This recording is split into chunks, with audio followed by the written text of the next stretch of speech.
Android ডিভাইসের তুলনায় iOS-কে সহজেই নিশানা বানিয়ে ফেলছে হ্যাকাররা। তাই নিজেদের ডেটা বা তথ্য নিয়ে উদ্বেগে রয়েছেন লাখ লাখ আইফোন ব্যবহারকারী। ফলে বিশ্লেষকরা iOS ব্যবহারকারীদের আরও বেশি করে সতর্ক থাকার পরামর্শ দিয়েছেন।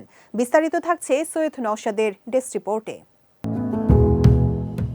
টেক জায়ান্ট অ্যাপল সবসময় নিজেদের নিরাপত্তা সুবিধার ব্যাপারে আলোচনা করে, সেই সঙ্গে তা কিভাবে আইফোন ব্যবহারকারীদের রক্ষা করে সেই বিষয় নিয়েও কথা বলে প্রতিষ্ঠানটি। কিন্তু নতুন এক রিপোর্টে জানা যায়, অ্যান্ড্রয়েড ডিভাইসের তুলনায় iOS-কে সহজেই নিশানা বানিয়ে ফেলেছে হ্যাকাররা, যার ফলে নিজেদের ডাটা বা তথ্যের প্রাইভেসি নিয়ে বেশ জটিলতায় রয়েছেন লাখ লাখ ব্যবহারকারী। লুকআউট সিকিউরিটি অ্যানালিস্টের বরাতে ফোর্বসের এক প্রতিবেদনে বলা হয়, আইফোনের তুলনায় অ্যান্ড্রয়েড বেশি সংখ্যায় বিক্রি হয়, ফলে হ্যাকাররা খুব সহজেই আইফোনের অ্যাক্সেস পেয়ে যায়। iOS ডিভাইস এন্টারপ্রাইজ সেগমেন্টের পছন্দের তালিকায় থাকে, ফলে তা ফিশিং অ্যাটাকের টার্গেটে আছে।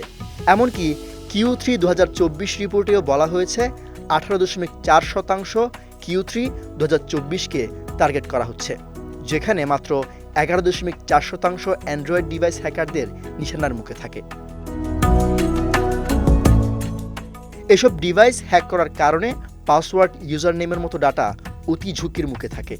তাই নিজেদের অফিসিয়াল ডিভাইসে কোথায় ক্লিক করা হচ্ছে বা কোন লিঙ্ক ওপেন করা হচ্ছে সেদিকে নজর দেওয়া উচিত। আইফোন ব্যবহারকারীরা সাধারণত iOS আপডেটের বিটা ভার্সন ইনস্টল করে থাকেন, অথচ এটি এই ডিভাইসগুলোর জন্য উপযুক্ত নয়, কারণ পাবলিক ভার্সনের তুলনায় এর সিকিউরিটি লেভেল অনেকটাই কম। এদিকে টেক বিশ্লেষকরা বলছেন, চলতি বছর এই ধরনের অ্যাটাক আরও বাড়তে চলেছে।